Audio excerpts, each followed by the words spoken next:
What's really going on? It's a question I can't answer. It's a question that I chew on a lot. I try to understand. I try to entertain different theories of what this is, who I am, who you are, what this conversation is. Are we all connected, in certain ways, and what reality is, perception, how our ideas create our reality. I guess that's kind of where I would go with this conversation. And I can't answer it. I don't know if I'll ever be able to answer it, but I certainly, it's a deep subject that I enjoy thinking about, certainly. What's really going on? Well, among so many other things going on, what's going on for me is I'm noticing a shift in the way that humans are interested in doing money. There seems to be a growing openness to being willing to do money in a new and different way. And I, in particular, have been attracted to an upcoming digital cash called Dash. And that's actually why I'm here, to talk to anybody who will listen about Dash.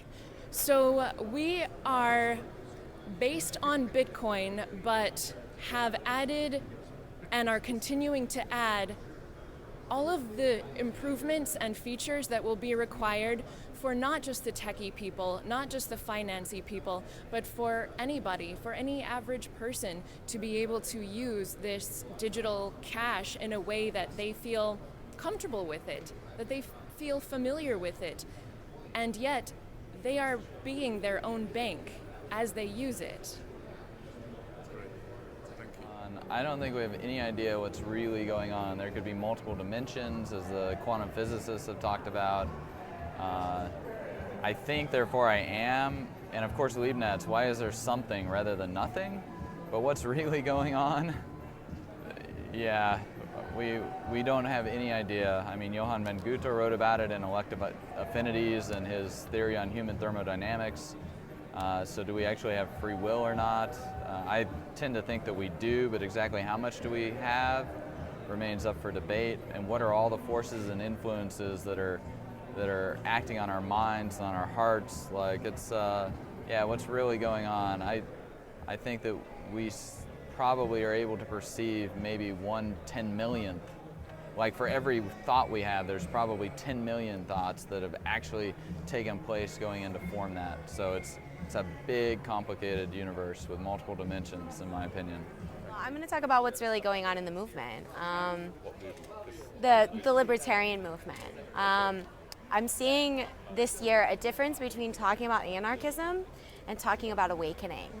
And so we're starting to focus more on internal goals instead of external goals, which is where we're going to see the growth and development of the libertarian movement.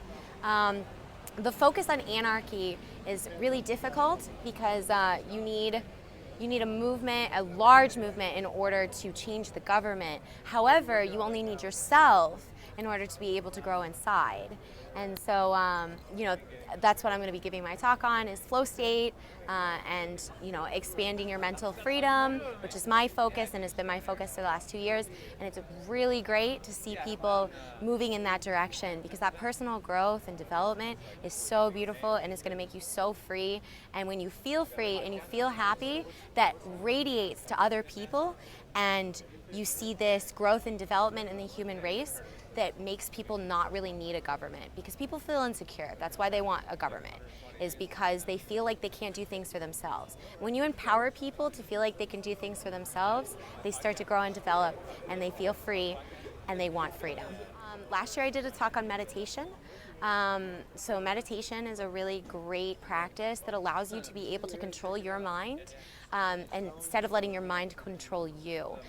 Flow state is another state like that, except for it's an activity state.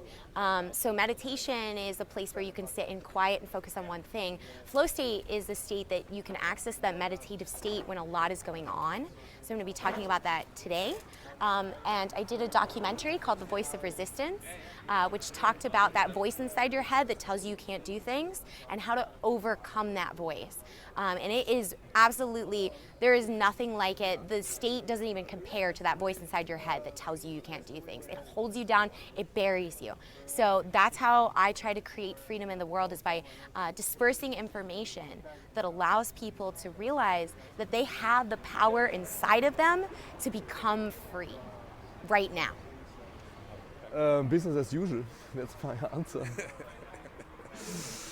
No, I think the world has always been a bad place, and everybody's trying to make things better. That's why we're all here. And in that sense, it's business as usual. And we are trying to make a change here with this conference. Right, great. And just a little bit about your T-shirt. Yes, that's basically my contribution to make the world a better place. So of course, if you follow what Bitcoin is doing, Bitcoin basically allows you to keep full control over your own money. What is so far missing is also like somehow the background that you can basically have your Bitcoins online and put them on a service and still have them in your own possession. Okay, and so it's Bitterlo.com, Yes. is it? Bitterlo.com, and basically we have developed user-side encrypted multi-signature wallets, and it's basically makes Bitcoin so secure that you can even get your Bitcoins out without even having the website at all. Okay. So even the website disappears, you can still get your Bitcoins back, and this way you can have money all over the world. You're not dependent on any service, you're not depending on anything, and so even the website is seized by the state or whatever, they will not be able to seize any of your money because you have this user-side encryption. What is really going on? I feel like there's this huge matrix energy consciousness thing that's happening with the planet, where so many people are basically blinded, and the higher ups and the powers that be are taking control of our consciousness and the way that we think, the way that we see. They're projecting things to us that makes us have this frame of mind that's not exactly true. And none of us are really thinking for ourselves. We're thinking in terms of what all these other people want us to think. And I feel like it's way bigger than that, and I don't even know how to explain it in a way that can come through my mouth. But it's powerful to think about, because as soon as you wake up to it, it's like you see it everywhere, and how dumbed down in a way everybody is. But it's their consciousness level. Like, they're there and people are waking up through it, and this shift is happening on the planet. And people are waking up. I know that for sure. People are more aware than they're not. It's just they need to find the people to really connect with to talk about it. So. Great. There's a gazillion ways you could answer that question.